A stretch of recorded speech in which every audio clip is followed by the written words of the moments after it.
Hello, spooky friends, and welcome to another episode of the Scaryish podcast. Woo! I'm Robin Grace. This is Adam Diaz. Hello. And we're the podcast that talks about weird stuff. Not necessarily weird, scary-ish stuff, hence the name. Sometimes paranormal, sometimes true crime, sometimes ridiculous bullshit when we fly off on tangents. But indeed, I am Adam Diaz. That is Robin Grace. Well, okay, we've already introduced our names. Did now. we? Yes, I don't remember saying did. hello. Mother F. I'm just tired here. I'm pretty excited this week. I have a very fun topic I'm going to be covering. Robin, I'm going to ask you first, though. What are you going to be covering? I'm going to be covering the St. Augustine Lighthouse. Awesome. I'm excited. I've actually been to St. Augustine. I've never been anywhere there in Florida. I'll give my St. Augustine story before you jump into your full-blown topic. I'm going to be covering... I decided what I was going to call it. I think it's the Jersey Shore Maneater is what I'm naming my topic this week. It's in my script somewhere, so when I get to it, I'll remember, hopefully. Does he make you work hard? Does he make you sweat hard? What's that? He's a man-eater. I thought it was going to be a Jersey Shore thing. I never watched that show. No, that's all Gym Tan Laundry. Okay, cool. GTL. I used to work out a lot, and obviously you have to do your laundry also. So if I had a day where I went to the gym and did my laundry, I also played video games all the time, so I'd always put the initials of the games I was playing, and my favorite was when I was rerunning Ocarina of Time, and I would just post on my Facebook like GLOOT, and be like, glute. And I don't know, I just thought it was funny. So, alright, so I believe you're gonna be going first this evening, if I am not mistaken. Okay, yeah, okay. So this week, I'm gonna head over to Florida, which we discussed earlier in the episode. I'll tell you, I've already mentioned this to Robin prior, but St. Augustine I'm gonna get there. Is a town that I've visited. You're going to tell my story about my time there? Oh, not your time there, but about the stuff. The other thing. I'm not talking about that. I'm just talking about my experience there. But I went down there with a friend of mine and his family, to basically just hang out for, a break. I think it was winter break, to be honest with you. Cause when you're from Northwest Indiana, winter break is super cold and you just try and take some time in a state that's warm.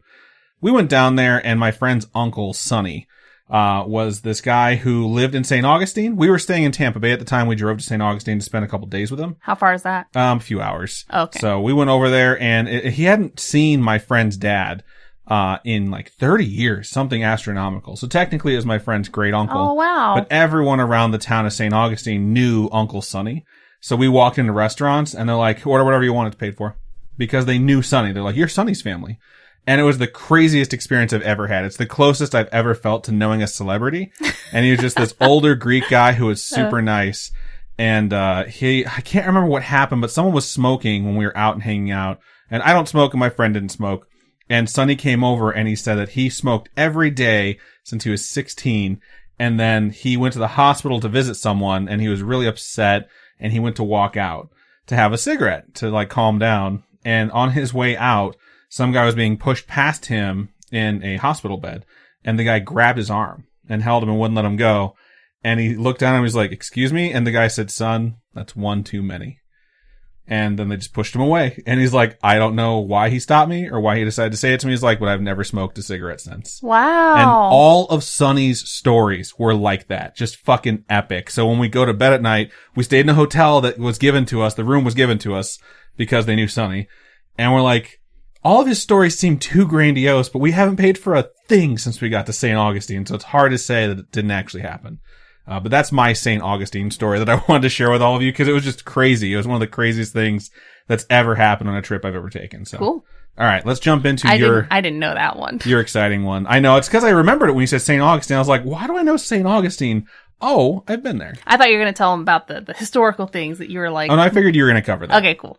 All right, so in Florida, there's a lighthouse that seems to be home to a number of spirits.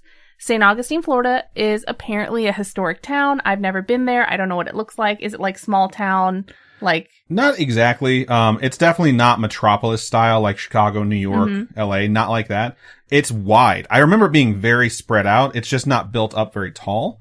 It's like a lot of southern cities that I've been to. Okay. So it's like, I'm trying to find, it's like, I would compare it to Indianapolis. I don't think you've ever been to like Indianapolis proper. No. Indianapolis is a bit taller than I remember St. Augustine to be, but it's got a lot of really old stuff there too, so. Oh, nice. Nice. Historical things that you want to go visit.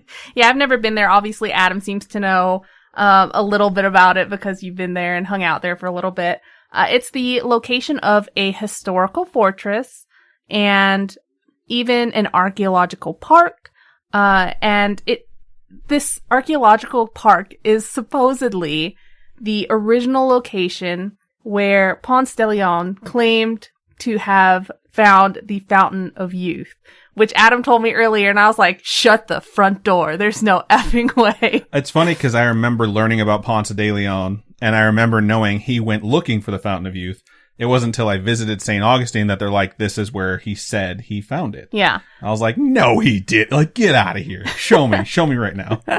So, he was a Spanish explorer and conquistador who led the first official European expedition to Florida and was the first governor of Puerto Rico. Did you know that? I did not know that. I didn't know that either. But today, we're just learning a bunch of stuff. A bunch of knowledge nugs are just going to be dropped on everyone. Anyway, this area has had its share of different battles and bloodshed, things like that, because that's just what happens when something is owned by a different country and a different other country wants to take over. It's just what happens. I mean, unless you're Canada, when you peacefully transition to your own power. I don't know. I'm not from Canada. Canadians will be like, yeah, that's right. I just remember someone said like, well, no one's ever transitioned. It was like in high school. Like, no one's ever transitioned without war. And then like our teacher's like, I'm from Canada. Like, we didn't have a war with England to declare our independence. Is it independent? No, they just transitioned to be their own independent entity. And like, it took years. It would have been faster if they would have killed a bunch of people, but they're like, let's just come to an agreement where eventually we're just going to be our own thing. And that's exactly what happened. So. All right. All right. So, like many American cities, this one is just another on the list of, we think we're one of the most haunted cities in America. That's just what happens. You know, there's so many TV shows that are like, we're the most haunted. No, we're the most haunted. This is just another one of those places. I'd like to see a list of the least haunted cities in America because I want to go live there. All right. The St. Augustine Lighthouse is one of those things in a town that draw people in. It's a tourist attraction. And the ghosts obviously play a part in it. People want to see ghosts. People want to see this creepy stuff. The history of the lighthouse dates back to 1589. There are old maps that detailed Sir Francis Drake's raid of the coast. This guy was an English explorer, a sea captain, a piece of shit slave owner. Slave trader. That's even worse. I'm sure he also owned slaves. Politician, etc. He did a whole bunch of different stuff, but he's best known for going around the world in a single expedition between the years 1577 and 1580. So he went around the world. Yeah, but it wasn't in 80 days. Okay, so this topic, though, isn't about him. It's just an extra knowledge nugget for you. Little bit of tidbits of history. What? Dropping a set of tidbitties all over you. Oh my god. On these maps there on Anastasia Island, which is located off the coast of St. Augustine, is mentioned a wooden watchtower. Keep in mind, this watchtower is not the lighthouse that we see today. It's just the original, building that was built there to kind of act like one, not necessarily a lighthouse exactly, but a watchtower in that location. Gotcha. This watchtower was built to support the nearby Castillo De Marcos, which is the oldest masonry fort in the continental United States, apparently. Wow. So the internet says, don't take my word for it. You can do research on it. I'm not a historian. It was there in a time when Florida was still part of the Spanish Empire. So before it was, Florida. Well, actually, I don't know if it was actually called Florida back then. I think they still called it Florida. Was it still Florida? I don't know what Florida means. Okay. The, orange state, is that Florida what it is? means a whale's vagina. That's San Diego. That's my okay. Anyway. Did you just take my word for that, or are you knowing that I'm quoting Anchorman I was like, now? What movie is that from? It's Anchorman. Anyway, continuing on, the actual fortress of Castillo De San Marcos wasn't built until 1672, so 107 years after the city was founded, in case you were wondering. It's really hard to place timelines together in this whole thing based off of internet facts. Just let me tell you, it's really hard when a million different websites give you a million different years. It's really frustrating when dates are contested. It's not just like two historians going at each other. It's like 90 websites all Right. quoting different things. And then there's websites that like copy paste. And so you're just like, Jesus. Anyway, continuing on.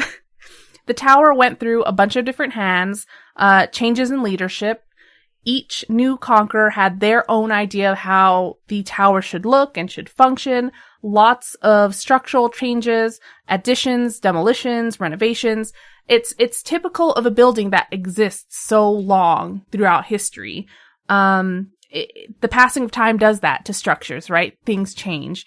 There's that, and then the battles that this coastline has seen.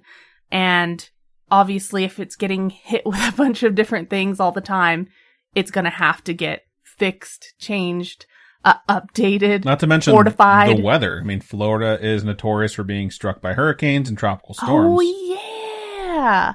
Super humid, so my coworkers tell me. Incredibly humid, dear God. I've never been there, and I'm really scared because of the humidity. I get humidities. Wow. No, it's just so humid. I can't handle the humidity. Anyway. I mean, Japan was pretty humid, and you seem to handle that quite Yo, well. no. As soon as you could take a shower in the morning, step outside the door, and you would be dripping sweat in a second. It was awful. Our backpack smelled so bad. We walked everywhere, and I gotta say, like, as uncomfortable as it was, I was like, this is like back home. And I was always telling her, like, hey, when I used to say, like, 95 degrees in Vegas isn't anything compared to, like, 75 degrees in the summer in Chicagoland area, because the humidity is so awful that 75 to 80 is, like, rough compared to 95 in a dry climate. And then we got to Japan, and that's exactly what we were walking through. It was like 70 degrees, but it was awful. Well, we went to Chicago that one year, and it was only 60 something, but we were all sweating so badly. And that's the story of humidity. Yeah. That's how humidity works, everyone. Okay.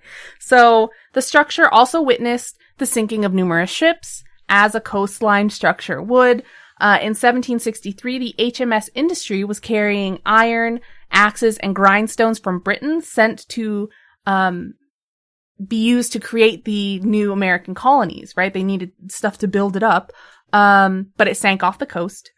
After the Revolutionary War, 16 ships wrecked on New Year's Eve. There were obviously some pirates that wanted to invade the port as well. It's just a whole bunch of stuff happened in this area. And that's what happens in history. Now I'm curious if there are any famous pirates who, I'm sure, because like the pirates typically hung around the Caribbean, which isn't Roberts. I was thinking, Blackbeard. Like, I'm sure Blackbeard made an appearance there at some point. Maybe. You've covered him though, so. You know what? I've covered so many topics, it's really hard to remember. It really is. All right. So the lighthouse, as it stands today, was built after the Civil War. There was concern over the state of the original tower because it had stood there for so long, right? And then there was questions of, is it even in a strategic position anymore? Should we move it, you know? And it just needed to be replaced, or else if they continued to use it, it would just fall into the sea, which it did. In 1871, it was decided that a new tower would be built near the original. So this new tower is in the same vicinity as the original. Of course, many of us know what happened in the years to follow. World War I, World War II.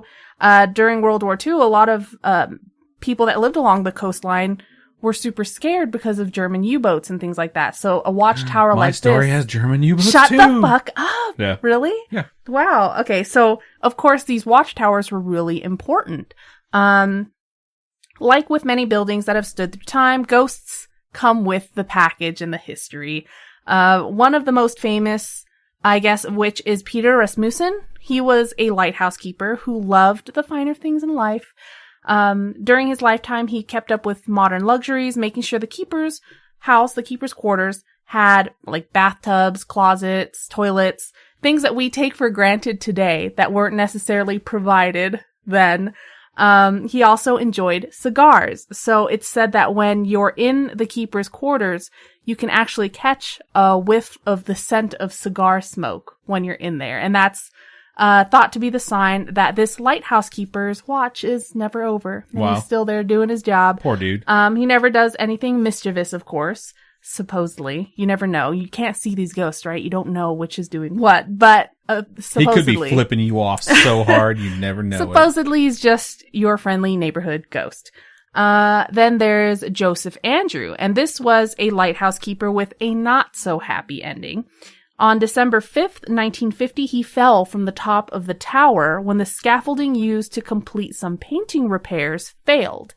And it's said that you can see his ghost around the location where he fell. Perhaps having died so suddenly, he feels like he still needs to finish his job, or maybe by the sounds of his ghostly screams as he falls, he's just replaying his death over and over and over again, which is more depressing. Supposedly, one of the other well-known ghosts, or a few of the other well-known ghosts, is that of Eliza and Mary, who were the daughters of Hezekiah Pity. That's a hell of a name. What happened was, in 1873, during the construction of the new tower, their father had been hired to perform some construction work and repairs on the lighthouse. Like, they're building a new tower, so they need people to come in and start building this thing. He gets hired to make this new lighthouse. He uses a railway cart to carry his tools and supplies back and forth from the ship to the building site. While he wasn't paying attention, the kids decide to use it to play with, which isn't something out of the ordinary for them. They use it to roll down the hill. You know, they climb in, roll down the hill, push it back up, and do it all over again. The only thing that would keep the cart from tipping over into the water was a piece of wood. So they would have wood there, the cart would hit the wood, and it would prevent the cart from going into the water. Seems totally safe. Right. So the three Pity sisters, Mary, Eliza, and Carrie... That's just weird. The Pity sisters? That's something that you would, like, call people that just look down on you at all times. So Mary, Eliza, and Carrie are playing with another girl, whose name is unknown, actually. No one really knows her name, whose father may have worked on the site. So these... girls are all riding this cart.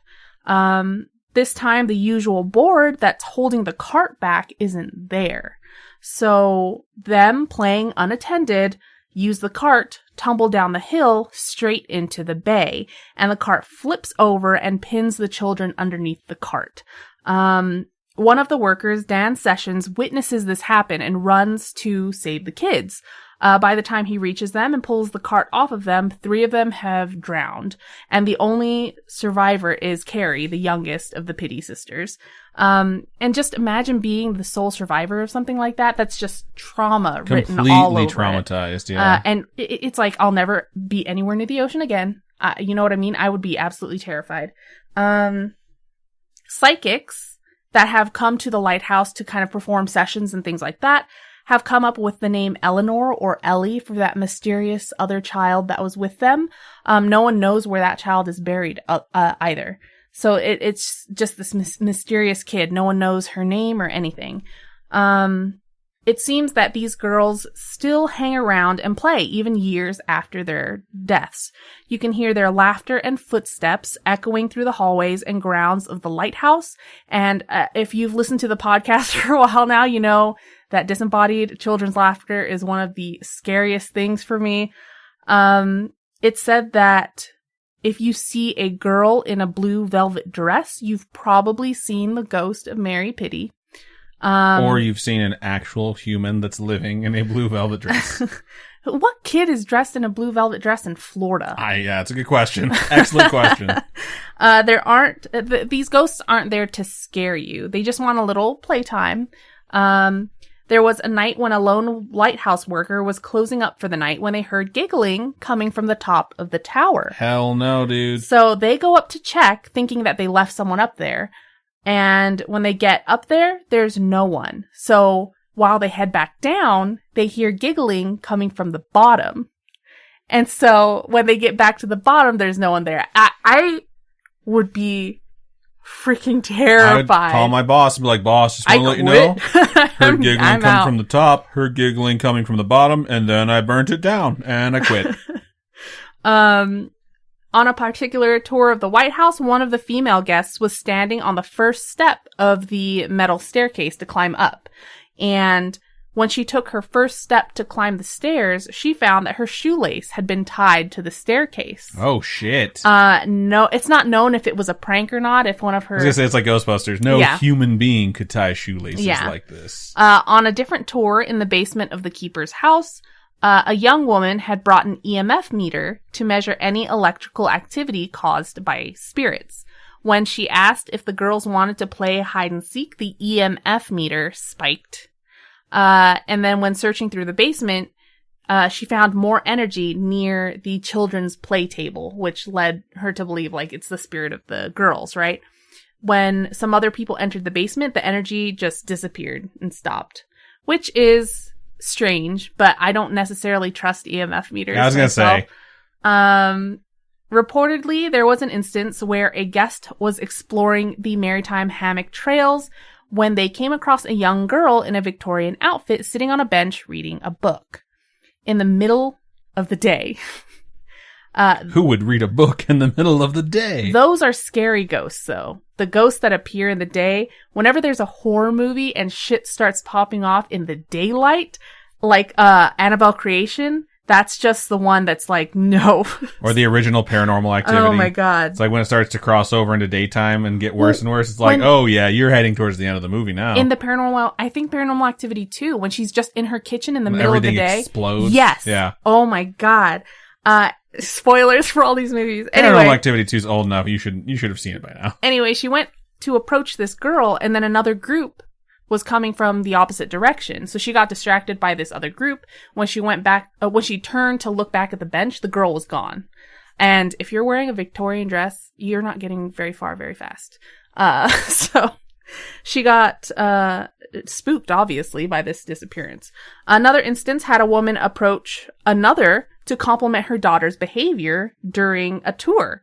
The woman was confused because she had no daughter. So then all these other women on the tour are like, there has been a little girl standing next to you for most of this tour. That's so fucking creepy, dude. And there were no children on the tour that night, which is super creepy. I would be terrified. Like, why did it choose me? You know? I'd be like, is it going to follow me home? There was a man named James Pippin who was head keeper from 1953 to 1955, the last to live at the light station. He originally lived in the keeper's house, as keepers had in the past, but decided to move to the much smaller coastal lookout building, swearing that the quote-unquote big house was haunted and that he wouldn't stay there another night. It's just, what? You know what I mean? These people are like, no, I'm good. I'd rather sleep in the shithole than sleep in there. Wow. In 1955, the lighthouse was fully automated, and the U.S. Coast Guard replaced lighthouse keepers with a position called lamplighters, which is the same role. They just live off-site. They don't live at the actual lighthouse. So the keeper's house was rented out. During the 1960s, a local leather craftsman rented the property. He reported that one night he woke up to a small girl standing next to his bed, and when he blinked, she disappeared. Wow. Which is big nope. Just ghosts of kids freak me out. I don't know why. They're scarier than other things to me. But you think a ghost of a child is scarier than a ghost of an adult? Because I think demons like to pretend to be children. I was going to say, is it the ghost of the kid, or is it the potential that it's something masquerading as the ghost of a child? I think demons like to pretend to be children because people are more likely to trust them. Yeah. I mean, I don't want to say this out loud, but I'm going to. It's like if demons just realize they should pose as like dogs or cats, like that would be probably way more beneficial because I don't trust children. But if like a ghost dog showed up, it'd be like, oh my god, I need to get a ghost dog bowl right now. Wow. Okay. So in 1970, the keeper's house mysteriously burned down, only leaving the basement and a few timbers. The remnants were purchased by the county with intent to demolish it for safety reasons. But a group of 16 women came in to save it. There were a bunch of volunteer women. They came in to save it. They raised $1.2 million wow. to restore and renovate the keeper's house, the lighthouse tower, and the original Fresnel lens of that tower. What that is like the glass housing that the light shines through. And that they did that over the span of 15 years. Even over 15 years, that's a lot of money. It's a lot of work. It is a lot of work. That lens has 370 handmade prisms to create it. Wow. This, of course, turned the location into a historic landmark. During the renovation, though, workers and volunteers reported mysterious incidents within the home, the basement being one of the particularly active places, because of course it is. Other stories around the lighthouse involve moving furniture, tripping over invisible objects, being grabbed by invisible hands, etc., etc. The list goes on. If you guys ever get the chance to head over to St. Augustine, Florida, you can check out the lighthouse and see various artifacts from the many shipwrecks throughout history and memorabilia from previous lighthouse keepers, which I think is really cool. There are different tours that you can take. I think that there's a tour company or a tour called Dark of the Moon. It's like Dark of the Moon tour, I think it's called. Some focus on the lighthouse itself, some on the history of the shipwrecks. It really depends on what you're into. The original tower is now a submerged archaeological site, which is kind of cool. So this lighthouse is still a functioning lighthouse that gets around 200,000 visitors in a normal year. I say normal year because 2020 was not a normal year. The lighthouse has actually been featured on ghost hunting shows like Ghost Hunters, not to be confused with Ghost Adventures, and then other shows like The Most Haunted, da-da-da-da-da, you know what I mean? So Most haunted lighthouses in America, most haunted lighthouses in Florida. So yeah, that is the St. Augustine Lighthouse. That's really good. That's a lot of really, really good shit. I kind of want to go back there and check it out. So, and if you ever get a chance to go visit St. Augustine, it's a beautiful city, and look around, ask for Sonny. He'll give you some pearls of wisdom. It'll be pretty cool. Shut up. So, yeah, that was really good. Thanks. So before I move into my topic, let's take a really quick commercial break.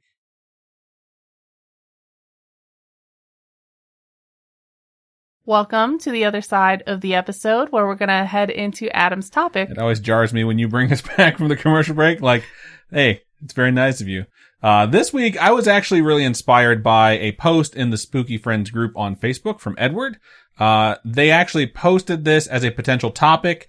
And I said, like, how long do I wait now before I cover it? They said, you should cover it in July. That's when this took place. And I was like, you are absolutely right. And after thinking about it, I thought that it's a great idea. Cover it in July so it matches the timeline.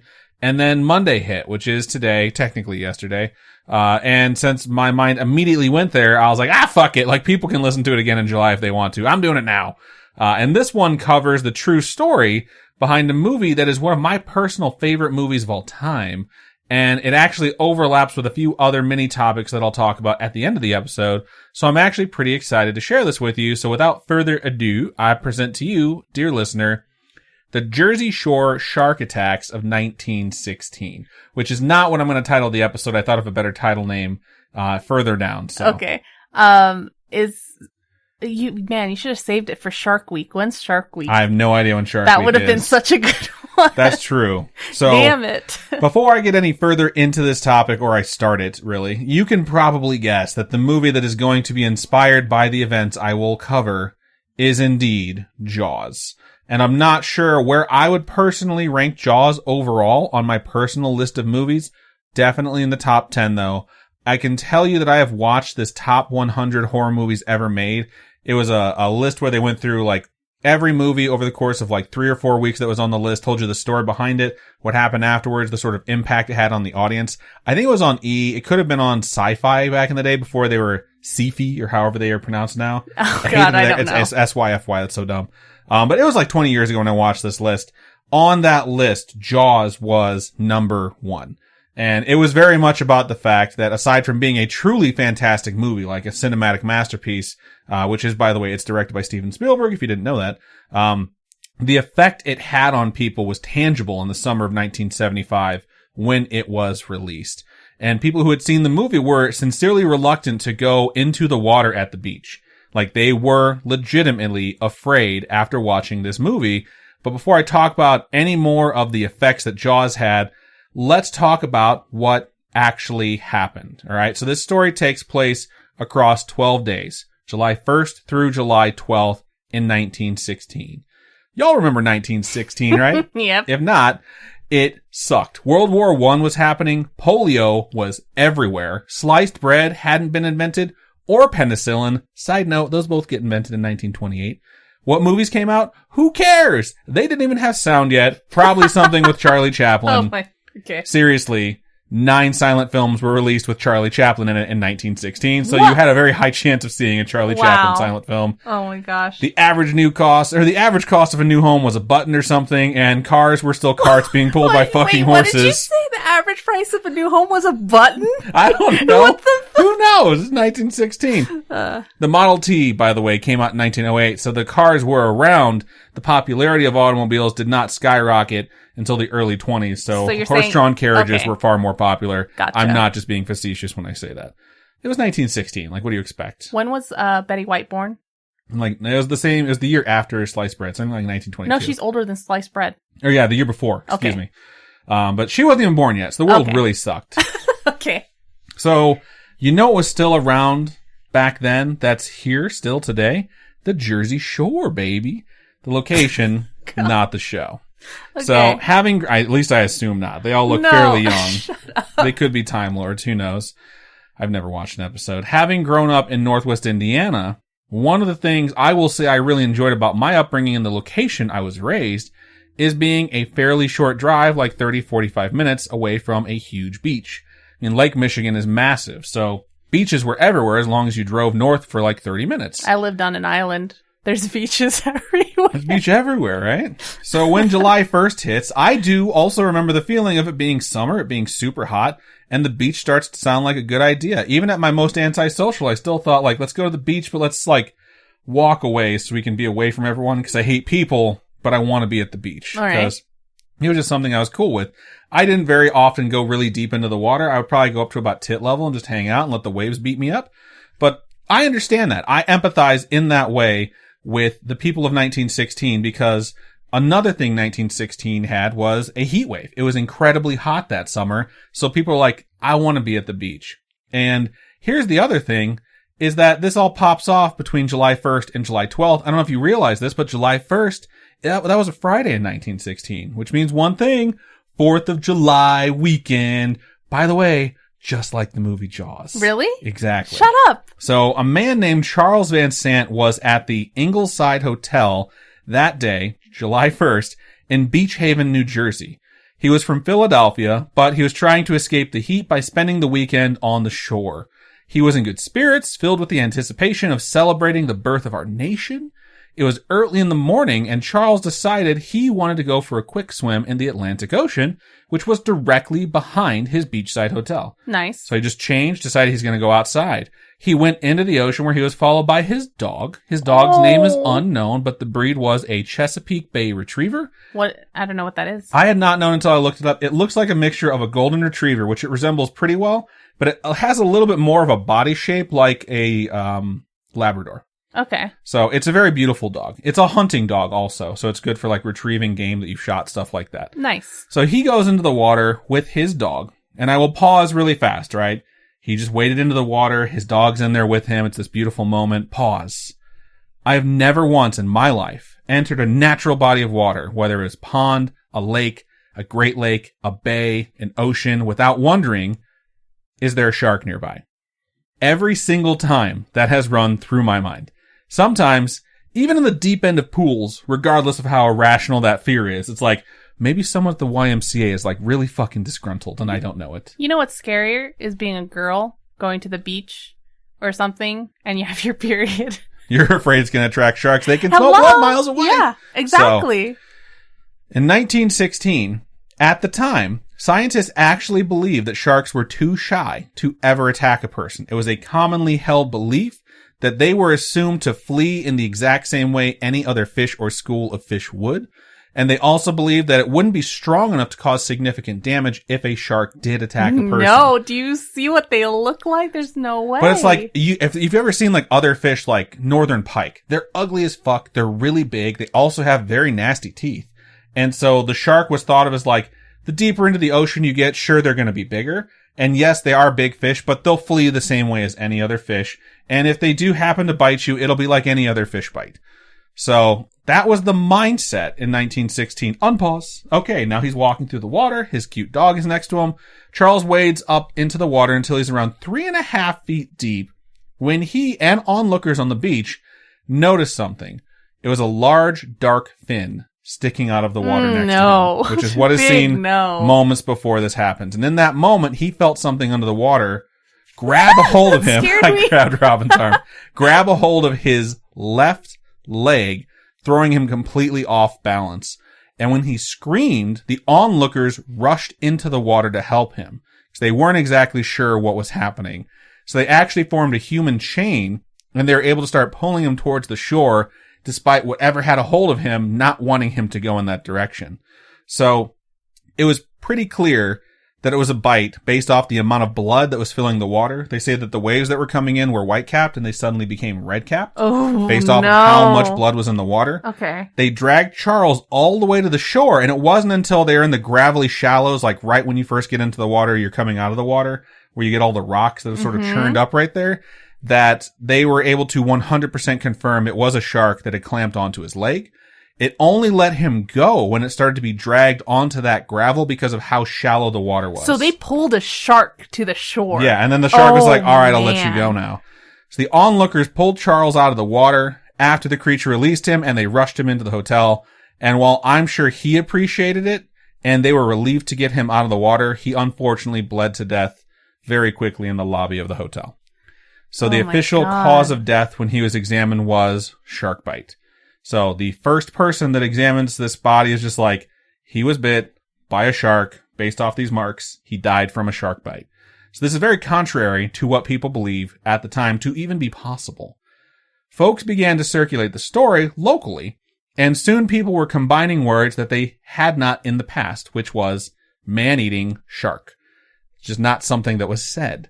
Side note, in defense of all sharks, all right, in the U.S., there is an average of 16 shark attacks per year, with only one fatality occurring every 2 years, according to National Geographic, in an article published in 2010, where they examined, I think, the past 40 or 50 years of shark attacks. 16 attacks per year, one death every 2 years. All right? To put that number into perspective of how rare it is, according to the National Oceanic and Atmospheric Administration, or NOAA, or NOAA, 51 people are killed from lightning strikes every year in the United States. Killed, not just struck. 51.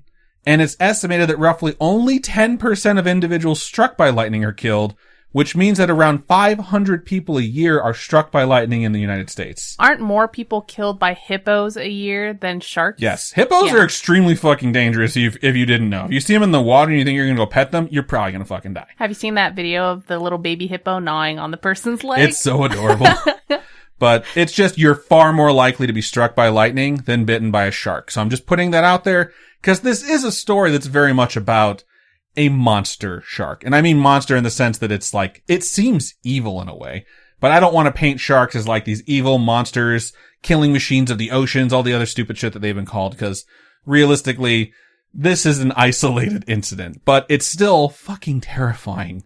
So we're going to get back into this. I have thought about getting eaten by a shark so much more in my life than I have thought about being struck by lightning. I have lived through times where people have gotten bit by sharks where I lived in Hawaii. Right. And there were videos and stuff that would be posted where you could see the shark swimming in the water along the shore, a very popular shore that I would swim at as a kid. And now that we have drones, you see that stuff so much more frequently. Man, there, even the beach across the street from me, some guy got like bit on the butt by a small shark. It was a little baby shark, but he still got bit by a shark. Right. So the rarity of shark attacks have been established, so we'll move forward, but it's still something that definitely happens. And I don't want to take anything away, and I say something later in my script, from anyone who's ever been the victim of a shark attack. So the authorities in this particular instance determined the shark, and this is what they released to the public, must have been confused and was clearly going after the man's dog. And they called it a freak accident. Sharks don't bite humans. They just don't do it. That's the mindset in 1916. They can't tell the difference. They're just like, the shark knows that that's a dog, and it must have washed up in the shallows somehow. It probably got beached. When the tide came in, it picked it up and was pulling it out. And then this man entered the water and the shark was like, oh, look, there's a dog, and got confused. This is literally what they were telling people. But like, dogs are land creatures. Sharks don't know what dogs are. But apparently in 1916, this mindset made sense. The Philadelphia Public Ledger, which was a newspaper in Philadelphia, ran a headline that read, quote, bathers need have no fear of sharks, the day after this man bled to death from being bitten by a shark. So they basically treated it like it was no big deal, and people were like, freak accident. Poor shark thought he was biting a dog. Oh and people God, kept swimming. So stupid. It's hot out. People are like, we're still going to keep going swimming. And for the next few days, things seemed okay. People were scared, and I'll get to that in a little bit. On July 6th, though, something else happened. A 27-year-old man named Charles Brooder worked as a bellboy captain at the Essex and Sussex Hotel in Spring Lake, New Jersey, which is about 45 miles north of Beach Haven, where the first incident occurred. For his lunch breaks, he used to take a swim. Some pretty solid exercise, great cardio on your lunch break. Guy's probably in great shape. He's insane. Ocean was right there, though. He worked at a beachfront hotel. Why wouldn't you do it? Like, why the hell not, right? Charles was 130 yards out from shore when he felt an incredible searing pain in his legs. He screamed, and it prompted nearby lifeguards to enter the water and pull him to shore. When he was pulled ashore, it was discovered that his left leg had been completely sheared off above the knee, and the right leg had been completely sheared off just below his knee. And he bled to death on the beach. Oh my God. Robin reads my scripts, which is why she reacts 2 seconds earlier than everyone else. Oh my God. So this shark really didn't like people named Charles, is what I'm reading, because the first 2 victims' names were Charles. He's like, stop making those Charlie Chaplin movies. They're awful. God, 1916 sucks. The reaction to his death was different. First, the national media picked up the story. Major newspapers in Boston, Chicago, Philadelphia, Washington, and San Francisco ran headlines that read, shark kills bather, or bather, I don't know how the fuck you say that. Swimmer, Bather. I should say swimmer. Shark kills bather off Jersey Beach. So now people are reading about this all over the country and like, wow, this is crazy. There's a shark killing people out in New Jersey. An assistant curator at New York's Museum of Natural History determined the cause of death when he examined the body to be, quote, attack by a killer whale. Like an orca. Yeah, an orca. They're like, an orca clearly did this because sharks don't attack people. Had to have been a killer whale. Orcas are huge. Yeah. I feel like if an orca was there, which I don't think it even swims to that shore, would eat the entire person. I don't remember where Free Willy was filmed because I'm pretty sure that was a documentary, but I think it was the West Coast. So I think you're right about Free that. Willy. Okay. So, attacked by a killer whale is the official release. Other people, especially people in the area, are not convinced. So people start coming up with what they think happened. So it's not just enough to say a shark killed people. Now there's conspiracy theories getting involved. And at the time, like I mentioned, World War I was going on.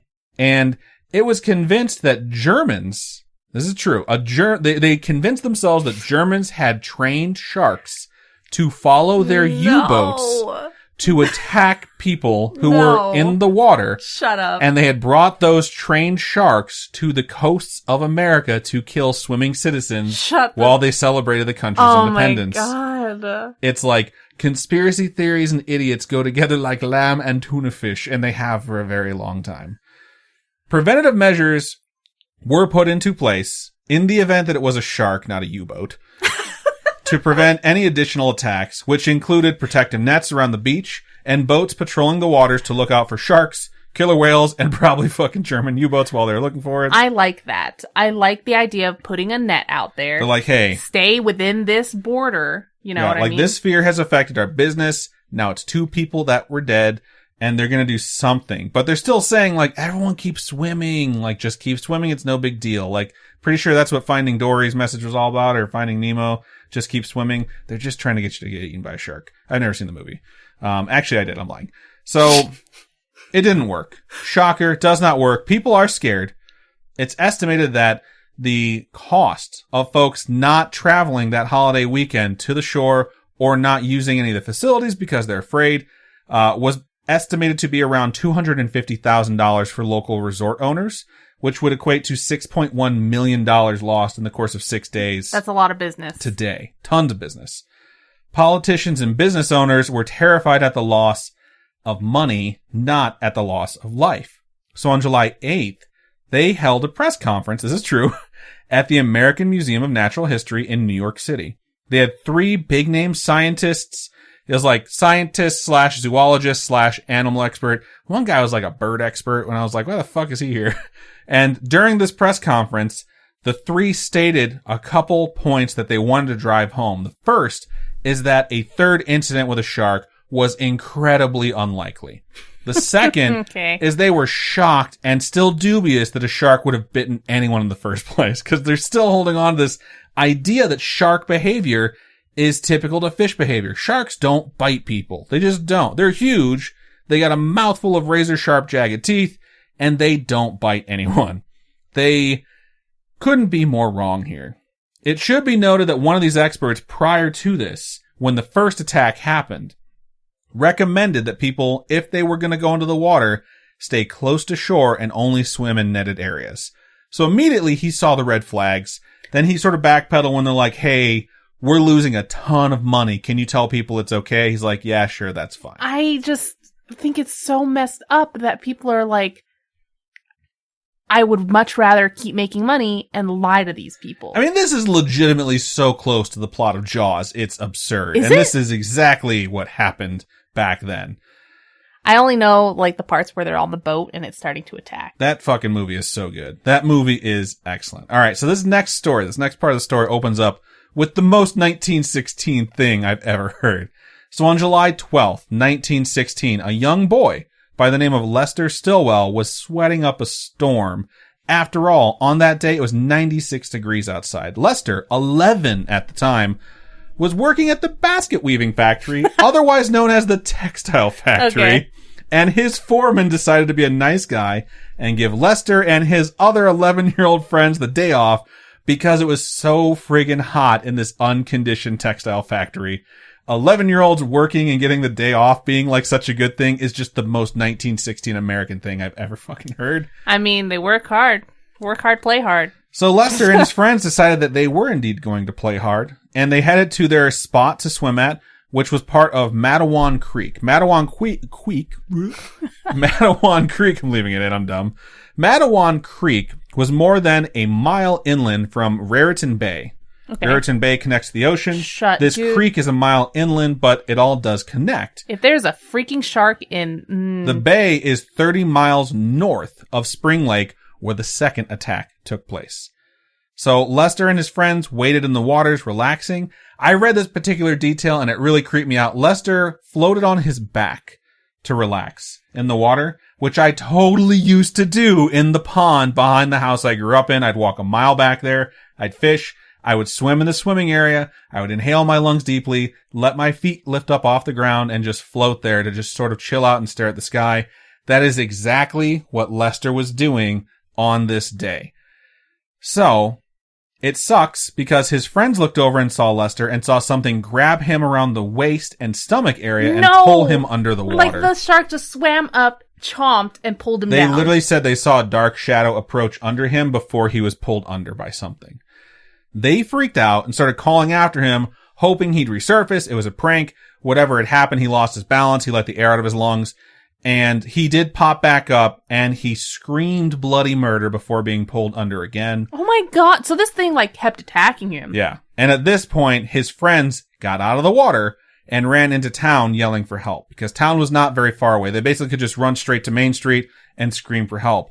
A local 24-year-old man named Stanley Fisher followed the boys back to their swimming hole while the town heard all this screaming, heard these kids saying something pulled Lester under, and the town basically started pouring out of all the local businesses and homes nearby to see what was happening. This crowd stood on the bridge and watched while Stanley went down there with the boys to try and save Lester. That crowd included Lester's parents. Oh my lord, have mercy. So Stanley gets to the boys' swimming spot. He commandeers a rowboat and begins rowing to where the attack had taken place. And he starts using a long pole to search the water for Lester. And he suddenly spots Lester's body, which resurfaces, and he immediately dives in the water and is able to swim over to Lester's body to try and get him back. Oh, does the shark attack this guy When he too? gets to Lester, Lester is already dead. So Stanley knows that he's not going to be doing anything but getting his body back for his parents. So he starts swimming back to the boat or the shore, whichever's closer. It's unclear. But at one point, Stanley is jarred by some impossibly jagged, razor-sharp teeth biting into his right leg. Oh, no. So the shark goes after him, too. So more observers would enter the water when they see Stanley struggling, getting attacked. And during the process of the attack, he loses his grip on Lester's body, which becomes submerged again. Side note, they don't recover Lester's body for another 2 days. What? Yeah. This sounds like a fucking movie. It does. So once everyone had gotten to land and they get Stanley out, the other citizens attempted to wrap Stanley's wounds in a makeshift bandage. Side note, Band-Aids would not be released until 1921, still 5 years away. So although it would have probably taken 1,000 Band-Aids to cover the bite area, who knows? It may have helped. Probably not. I don't think they had shark-sized Band-Aids in 1921. So Shark-sized Band-Aid? Stanley actually, shark-sized Band-Aids makes it sound like a Band-Aid for a shark. Like it has a boo-boo on the side and you put a Band-Aid on the shark. Everything's gonna be okay, buddy. But anyways, Stanley laid there bleeding, waiting for medical attention to arrive. 30 minutes after he made it to the shore and he's being attended to, a 12-year-old boy named Joseph Dunn, who is standing in the water in Matawan Creek, would cry out when the shark bit into his leg. Oh my, this thing is a monster. He screams and manages to make his way fully to shore before being dragged out by the creature. Stanley, at the time, would bleed to death, but Joseph Dunn would actually manage to get to the shore and survive his attack. He is the only survivor of the shark attacks. Fed up, the town put bounty posters all over, demanding that the shark be brought in, with the reward of $100 being offered, which is equivalent to around $2,430 today. People went and got boats. They took pitchforks with them on their boats to stab the water to try and kill the shark. Others took their boats and took shotguns with them to shoot at the water. The hardcore took sticks of dynamite and just started throwing them from the bridge or from their boats into the water to kill the thing. Yeah. They're like fucking fed up. They want this thing dead. The folks who weren't out hunting started sending letters and telegrams to the White House to demand something be done because people up and down the Jersey Shore are being killed. And this is totally true, by the way. When the panic sets in, the House of Representatives met and approved $5,000 in emergency funds, which translates to $121,000 in today's money, to facilitate the hunting of the shark, killing people of the Jersey Shore. Wow. That's the federal aid that was immediately granted to get this taken care of. The president at the time was Woodrow Wilson. He had a meeting with his cabinet to discuss the attacks and how this should be resolved. I believe it's his Secretary of State that recommends that they use the Coast Guard. So boats from the Coast Guard and the Bureau of Fisheries were dispatched to, quote, wage a war on sharks. Solid idea. I mean, the amount of boats that mobilized between the Coast Guard, the Bureau of Fisheries, amateur shark hunters, or paid hunters that were hired by towns all up and down the shore was astronomical, to the point of being historic. It's believed to be the largest scale animal hunt in human history. oh my, okay. For how much was dispatched to find, and they believed it to be a single shark doing this. There's no way. And that's the thing, is that's another thing we're going to get into now that's also debated. It's not shocking that over the course of 2 days, hundreds of sharks are caught and killed and are claimed to be the Jersey Shore man-eater, which is the name of the topic. Just realized it. It is believed nowadays, not widely, it's still very much debated, that there were multiple sharks actually responsible for the frenzy of attacks that took place over those 12 days, like there was some sort of migration because sightings were way, way up, and they may have been agitated for some reason. It might have tied into the fact that there was a heat wave that was astronomically hot at the time, so they weren't sure if maybe that's what drove a bunch more sharks to shore. I could see the shark that went into that further up, like the mile up. I could see colder water there, and so they tried to get to the colder water. And he's like, get the fuck out of here, I finally found it. But what if they got trapped in that body of water and were so fucking hungry, anything that they saw that was moving, they're like, I'm so hungry, I need to eat something. Right, and this took place over the course of 12 days, all of these attacks. There are still quite a few folks that believe it was a single shark. Like, the first attack, basically taught it, I can attack humans. Yeah. The next attack made it think I can feed off humans because it got both of that guy's legs. And then it just kept traveling upwards until it found a spot that humans came into. And it's like, now I'm going to attack everything that's in my sight. So To further parallel the fiction of Jaws, a man named Michael Schlesinger, I think I'm saying his name right, which is not a character from Jaws, but this guy sounds really weird. He caught a shark on July 14th. So Michael was a lion tamer from Barnum and Bailey, as well as a taxidermist. Wow. He caught a shark a few miles away from the mouth of Matawan Creek on the 14th, so 2 days later. He's right by where all these attacks happened on July 12th. When he pulled it on board, he stated that the shark, quote, nearly sank the boat before he killed it with a broken oar, which sounds like Jaws when the thing jumps up. I'm not going to spoil anything.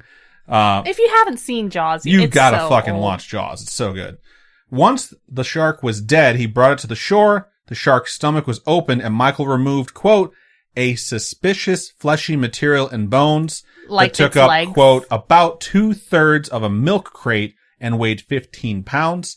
Now, it depends on where you read this. History said that this was confirmed, and then a few other sites, I think National Geographic, said that it wasn't.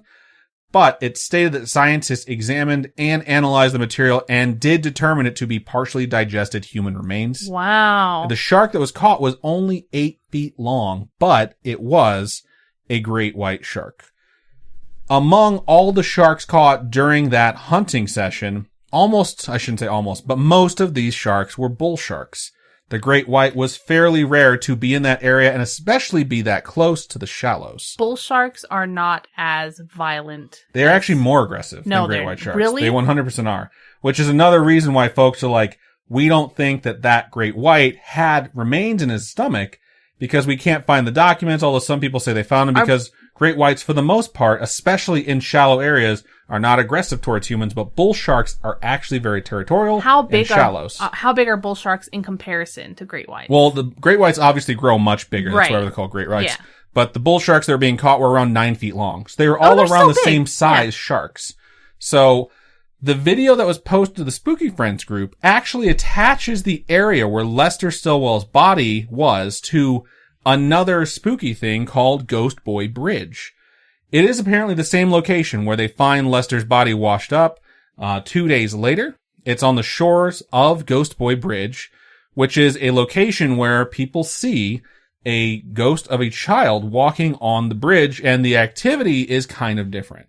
So the story in the video that was posted to the group states that if someone's walking too close to the edge or sitting on the edge where they could jump into the swimming spot where Lester supposedly died, they get pushed in. That he grabs them and pulls them back to prevent them from falling in. That's really what cool. The video says. However, when trying to research Ghostboy Bridge, I found a lot of stuff covering Ghostboy Bridge.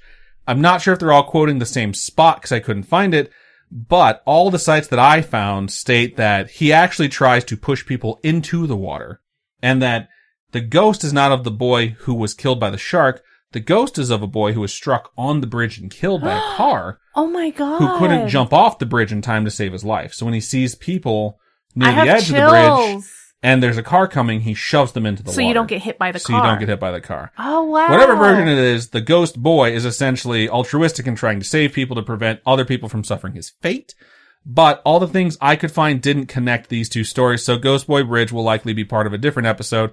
Seems kind of thin, so maybe I'll do Haunted New Jersey, or Haunted Jersey Shore, something like that, where I can bring this one in. And then I think there's actually one other one where Lester's body is buried in a haunted cemetery. Oh, wow. And I think the video that I was watching actually shows them at Lester's gravestone.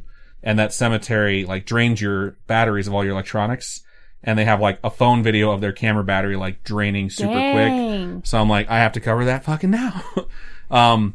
To end this, though, to be fair, because this is a horrifying tale of a shark killing a bunch of fucking people that inspires fear, especially since Jaws has really brought this whole story to life. When Jaws came out, people didn't go to the beach. They really didn't. People were too afraid to enter the water. It affected the commerce more severely than this actual incident did, which is shocking. People still went to the beach, but they stayed on shore. Yeah, so you see a whole bunch of people on the sand and no one in the water. No one in the water, because people just had that in their heads, I could be killed by a shark, regardless of how rare it is. So that said, to end, I just want to give some quick statistics, basically on the scoreboard, so to speak, between humans and sharks. Humans are assholes. If you are an individual that has been attacked by a shark, You are brave in a way I cannot describe. I can never imagine what you went through. It's got to be one of the most terrifying things a human being could ever have happened. And you fucking rock for surviving it and persevering and ever going back towards water ever. Yes. So I'm not saying anything here to take anything away from you, but I just want to make sure I keep this in perspective. The international shark attack count for the year of 2020 registered 129 shark attacks, in quotes, okay? They confirmed 57 of those attacks were unprovoked bites. Someone in the water, like your guy getting bit on the ass. He didn't do anything. The shark just came up and bit him. Regardless if it was a tiny shark or a great white, 57 of those 129 were confirmed to be unprovoked. 39 were confirmed to be provoked, where someone went after a shark in some way, whether it was in a fucking aquarium where they jumped in to fuck with a shark, or they saw a shark on the shore and decided to swim towards it and provoke the shark into biting them. And as much as that sounds crazy, I have seen so many videos of people jump into the water with alligators to be like, let's see if he bites me, bro, because people are stupid. That leaves 33 unconfirmed reports of shark attacks, where it's not confirmed whether or not it even happened, whether it be unprovoked or provoked. Let's just say 129 is completely accurate. All those attacks happened. All those attacks were vicious sharks. Humans, globally, they kill 100 million sharks a year. That's a lot of which sharks. Is an insanely high number. And it's just because, like, there's so many different ways we kill sharks and other sea creatures inadvertently, like we just don't care they exist. I've seen like dragging them in nets. I've seen an episode of Baywatch where there are shark fin, like, I don't know, fishermen, hunters. That's the leading cause of the shark deaths. Where they slice all their fins off and they just leave the body of the shark at the bottom of the ocean. Yeah, they just throw them back in, like, die in the worst possible way you could ever imagine. Yeah. That's the leading cause of death for sharks because the shark fin trade is so very strong. So 129 attacks to 100 million sharks a year. Humans are definitely winning this battle. And another perspective to think about is if you were to flip that number and the sharks got together, started the Great Shark War, and they somehow managed to kill 100 million humans a year in the Great Shark War, it would still take the sharks 77 years for humanity to go extinct. Wow. Like, that's just the sort of perspective of how many people they would have to kill. Is that with the reproduction rate? So how fast? Well, no, it's not, because I figured if the Great Shark War were occurring, we'd be doing well to just sort of hang at 7.64 billion people or whatever it is. So it's just despite the absurdity of like 129 attacks versus 100 million sharks dead, people are still genuinely terrified of sharks. You see really cool videos nowadays on Instagram, or at least I do, of like people that go and feed aquatic wildlife. Yeah. Having sharks come up to them, not attack them, but have like fishing hooks caught in their face. Mm-hmm. And they literally like swim up to humans to get the hooks removed. And then like the same shark that's been tagged comes back with other sharks that have hooks in their fucking face to show them like these people will help you. Wow. And like that shit is mind blowing to me. Like that could ever happen. And I never would have thought growing up like sharks could be friendly creatures, or like there's videos of sharks like coming to humans to get their bellies rubbed. And like it looks like they absolutely love it. And I'm like, nope, that thing is going to eat him the first chance it gets. But it's just this idea that we've really had ingrained in our head since basically this happened, where it's like a shark will kill you. Like there is no way if you're in the water with a shark, it will not kill you. I do not want to ever get into the water with I would still never get into the water with a shark. Even in a cage. You know, no, big nope. And like, there's movies like 47 meters under or whatever it is. Well, I don't know what it is. I think it's it. Yeah. Where the fucking cage gets dropped at the bottom of the ocean. No, I'm good with staying out of the ocean. We've talked about our top 5 fears. Fuck that. I'm good. So despite all this, over the course of 12 days in July of 1916, shark attacks plagued the Jersey shore, costing the lives of 4 people. And while it's likely that it was multiple sharks, it is still possible that it was one single shark.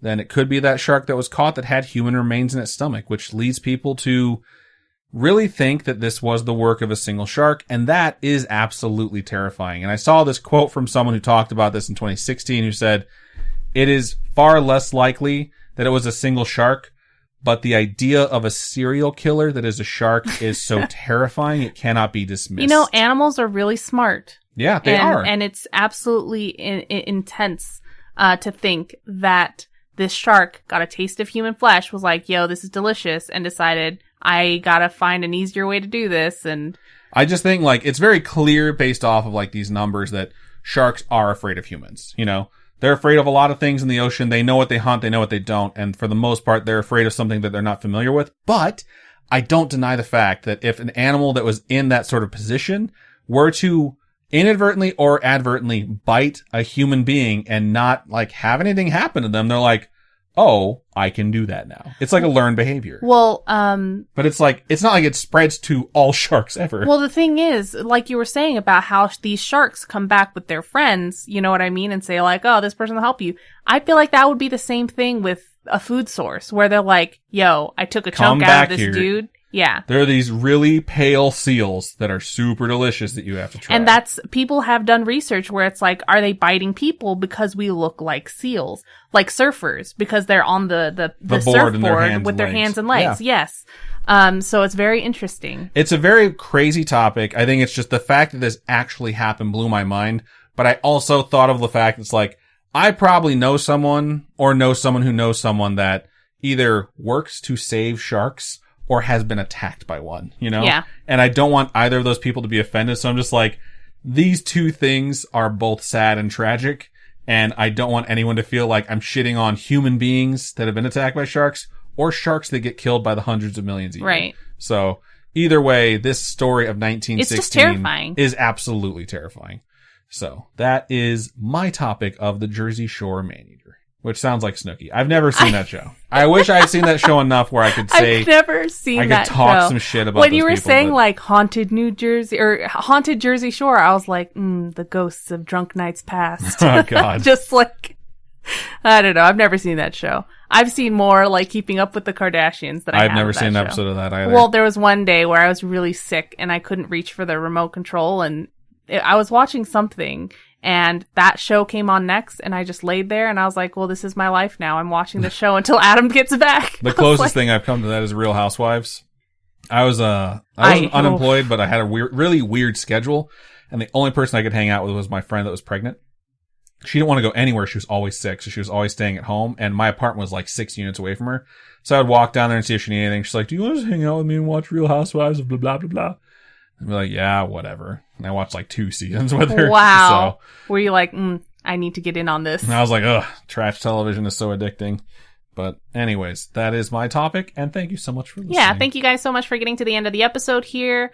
This is a reminder, if you folks do have any paranormal, supernatural, true crime type stories of experiences that you have or your parents, your family members have had or friends, and they allow you to, or you want to share with us, please email storytime@scaryish.com. If you have fictional stories like creepy pastas you've written yourself, please email pastatime@scaryish.com.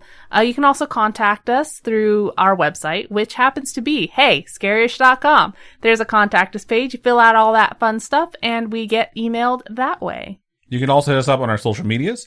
Facebook is facebook.com/scarishpodcast. Twitter is @scarishpod. And Instagram is @scarishpodcast. If you would like to donate to the show, you can go over to patreon.com/scarishpodcast.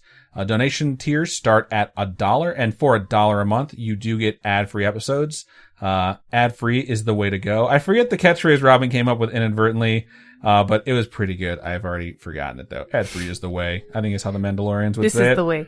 We also have a $10 donation tier where you will get a piece of merchandise that Robin typically draws and creates, like keychains. They're absolutely gorgeous, so check that out. And we have additional tiers beyond that as well. So go ahead and go over to patreon.com/scarishpodcast, see if any of those work for you. If you're not about the monthly donations and you like to do a single donation, you can head over to Ko-fi, ko-fi.com/scarishpodcast and do a single donation. All donations go to helping us upgrade our studio setup, pay off some of our costs. We do things like hosting and website and stuff like that. Hosting for the website just came out. It comes out yearly, and I hit the bank account. I was like, oh my God. And then I was like, oh wait, we have donations. This will make things easier, because that is a huge yearly fee, and it really does make things a lot easier. It helps us make things better because we want to invest as much as possible into the show, because you folks have shown us such gracious acceptance of the fact that Yeah. we're weird and we talk about weird things and you somehow listen to it. We're really nerdy and really odd and sometimes say really creepy things. And we're so glad that there's a community that you folks have all created that is very welcoming and friendly. And we are so thankful to have built a community that is not at all toxic. And I love it. Yeah, I agree. So thank you one more time to everyone who listens. Everyone that's, ghost listeners that's never said a word. We know you're there and we appreciate you from the bottom of our hearts. We see the numbers. We see you exist. And then all the people that are active members of the community, all the other things, you all mean the world to us. So I think that's just about everything we have, though, for episode 177. So, Robin, go ahead and sign us out. Keep on creeping on, and we'll talk to you guys later. Bye-bye.